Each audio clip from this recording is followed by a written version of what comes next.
ಬೆಂಗಳೂರಿನ ಇಂದಿರಾನಗರದ 57 ವರ್ಷ ವಯಸ್ಸಿನ ಮಹಿಳಾ ಟೆಕ್ಕಿಯೊಬ್ಬರು ಡಿಜಿಟಲ್ ಅರೆಸ್ಟ್ ಎಂಬ ಹೊಸ ಮಾದರಿಯ ವಂಚನೆಗೆ ಒಳಗಾಗಿ 31.83 ಕೋಟಿ ರೂಪಾಯಿಗಳನ್ನು ಕಳೆದುಕೊಂಡಿದ್ದಾರೆ. ಡಿಜಿಟಲ್ ಅರೆಸ್ಟ್ ಹೆಸರಿನಲ್ಲಿ ರಾಜ್ಯದಲ್ಲಿ ವ್ಯಕ್ತಿಯೊಬ್ಬರು ಕಳೆದುಕೊಂಡ ಅತಿ ದೊಡ್ಡ ಮೊತ್ತ ಇದಾಗಿದೆ ಎಂದು ಪೊಲೀಸರು ತಿಳಿಸಿದ್ದಾರೆ. ಈ ಸಂಬಂಧ ಬೆಂಗಳೂರು ಪೂರ್ವ ವಿಭಾಗದ ಸಿಇಎನ್ ಠಾಣೆಯಲ್ಲಿ ದೂರು ದಾಖಲಾಗಿದೆ.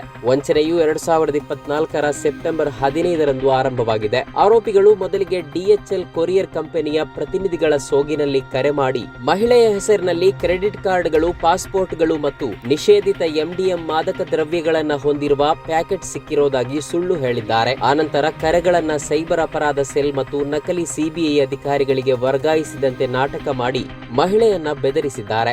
ತಮ್ಮ ಮಗನ ಮದುವೆ ಸಮೀಪಿಸುತ್ತಿದ್ದರಿಂದ ಆತಂಕಗೊಂಡ ಸಂತ್ರಸ್ತ ಮಹಿಳೆ ಆರೋಪಿಗಳು ಹೇಳಿದಂತೆಯೇ ಕೇಳಿದ್ದಾರೆ.